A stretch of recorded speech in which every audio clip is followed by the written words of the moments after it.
What's up everybody, Derek here, and today I was just out in the garage and I was starting to think about whenever I first started getting into kayaks and fishing. Some of the thoughts and ideas that I first had whenever I started trying to upgrade with some of the ideas that I had. And what was making me a better fisherman as I was going along. And I thought maybe some of you that are just starting out in kayak fishing or that you're wanting to actually get better at fishing, some of those ideas. And the first one that I actually had was a life jacket. It's real simple, but I first started out with one of those big $5 Coast Guard approved jackets that just went around your neck and came down the front, and it had the little latch that went in around the back. You can get them at Walmart or Academy, and they were cheap.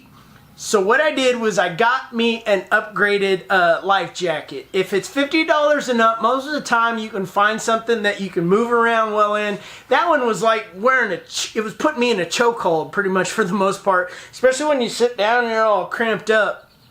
So whenever you want to get better at kayak fishing, especially if you decide to stand up and you want to be a little bit more, have a little bit more movement when you're in the kayak, you want to be able to have better casting accuracy and be able to move around a little bit, and those can be really constricting. So think about a life jacket whenever you want to start getting better, because the more efficient you are with your casts and your accuracy and everything else, the better fisherman you'll be in the end. The second thing that I actually thought of whenever I was out there was, all it took was one of those windy days where I went out and I got blown all over the place.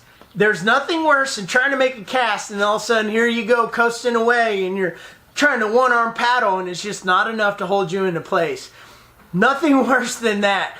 So whether it's a power pole micro, which can be very expensive, or just a push pole, something that you're pushing down in and you can attach to the side of the kayak, or if it's deeper than that, making an anchor trolley system, just where it's a set of pulleys and you can move them back and forth to center you within the wind and putting out a weight, so you can basically just sit there and fish, whether it's points or deep water humps, whatever. You can fish the deep stuff and be out in the nasty stuff. Of course it can get too nasty where you don't want to be out there, but you can still be out there in that wind, fighting the wind and catching fish. But even one other thing, you've got the power poles, you've got the push poles, you've got the anchor trolley system, and you've also got a drift sock. I haven't seen many people talk about a drift sock, but whenever you're just kind of floating down points and just letting the wind take you where it's going to go, you throw out a drift sock, it's really going to slow down and you're going to be able to fish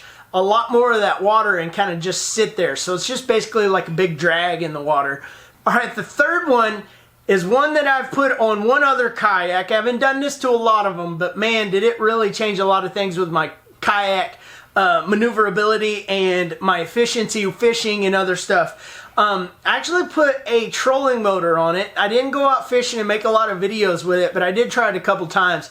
And I put a trolling motor on the back, and it was just a regular transom mount, so I had to maneuver it by hand or everything, but still, it changed my fishing completely. I could zoom to places where I wanted to go, and I could sit there and fish a lot longer in certain places, especially if it had the variable. I could actually just put it on one or two and just let it sit there. If the wind was going directly towards the camera here, I could put it in reverse and just let it sit there until it started catching the wind and I'd go off in one direction. So it really helped. But trolling motors are really starting to catch on. Just like the Old Town, they just came out with the Minn Kota in theirs.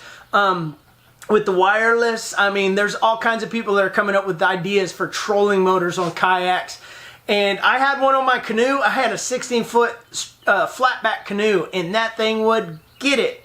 And I used to go fishing all the time with the family in that thing. We used to have all kinds of fun. So definitely, if you want to think about it, think about a trolling motor, a 45 thrust, a 55 thrust, anything you can get on there. Even if you're just clamping that thing on and just trying it on a kayak, it's worth it just to get out there and try it and see what it's like without having to worry about paddling. One of the things that would drive me crazy while I'd be kayak fishing was sitting down.